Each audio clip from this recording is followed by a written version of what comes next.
Hello friends, இன்றைக்கி கடலை மாவு இல்லாமல் டேஸ்டியான பூரி மசாலா செய்ய போகிறேன். வாங்க எப்படி செய்து சொல்கிறேன்.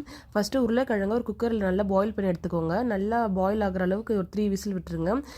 உருளைக்கிழங்கு நல்லா பாயில் ஆனதோ தோலை ரிமூவ் பண்ணிவிட்டு ஒரு பவுலில் எடுத்து வச்சுக்கோங்க. நெக்ஸ்ட்டு நம்ம மசாலாவுக்கு ரெடி பண்ணலாம். ஒரு கடாயில் கொஞ்சமாக எண்ணெய் விட்டு கடுகு, கடலைப்பருப்பு, சோம்பு, பட்டை, கிராம்பு, பிரிஞ்சி இலை போட்டு நல்லா மிக்ஸ் பண்ணிக்கோங்க. நெக்ஸ்ட்டு கட் பண்ணி வச்ச பச்சை மிளகா, கருவேப்பிலை, வெங்காயம் போட்டு நல்லா மிக்ஸ் பண்ணி வதக்குங்க. நெக்ஸ்ட்டு கட் பண்ணி வச்ச தக்காளியும் கொஞ்சம் ஆட் பண்ணிக்கோங்க. இந்த மசாலாவுக்கு வெங்காயம் அதிகமாக இருந்தால் நல்லாயிருக்கும். நெக்ஸ்ட்டு உங்கள் டேஸ்ட்டுக்கு ஏற்ற மாதிரி சால்ட்டு, மஞ்சத்தூள் ஆட் பண்ணி நல்லா மிக்ஸ் பண்ணுங்கள்.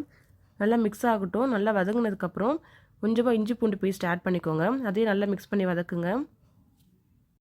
நல்லா வதங்கினதும் நம்ம பாயில் பண்ணி வச்ச உருளைக்கிழங்கு நல்லா மேஷ் பண்ணி அதோட ஆட் பண்ணிக்கோங்க. நல்லா மிக்ஸ் பண்ணி கிளறி விடுங்க. நெக்ஸ்ட்டு கொஞ்சமாக தண்ணி ஆட் பண்ணி நல்லா ஒரு 5 மினிட்ஸ் மூடி வச்சுருங்க. நல்லா கொஞ்சம் குக் ஆகட்டும். ஒரு 5 மினிட்ஸ்க்கு அப்புறம் ஃபைனலி கொத்தமல்லி தழை தூவி விட்டு இறங்குனீங்கன்னா நம்மளோட டேஸ்டியான உருளைக்கிழங்கு மசாலா ரெடி ஆயிடுச்சு.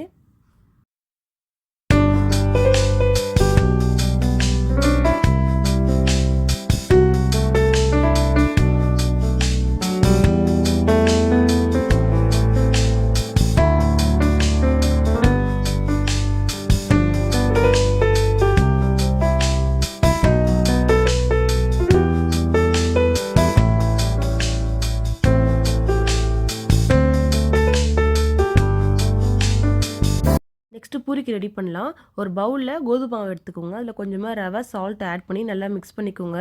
கொஞ்சம் கொஞ்சமாக தண்ணி ஆட் பண்ணி நல்லா பூரி பதத்துக்கு நல்லா பிசைஞ்சு வச்சுக்கோங்க மாவை. நெக்ஸ்ட்டு எண்ணெய் சூடானதும் ஒரு பூரி அதில் போடுங்க.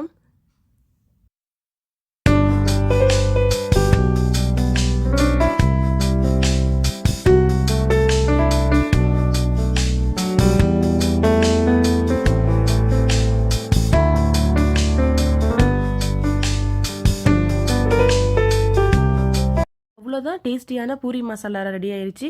நீங்களும் ட்ரை பண்ணுங்கள். ட்ரை பண்ணிவிட்டு உங்கள் ஃப்ரெண்ட்ஸ்க்கும் ஷேர் பண்ணுங்கள். என்னோட சேனலை நீங்கள் ஃபர்ஸ்ட் டைம் பார்த்தீங்கன்னா சப்ஸ்கிரைப் பண்ணுங்கள். தேங்க்யூ ஃபார் வாட்சிங்.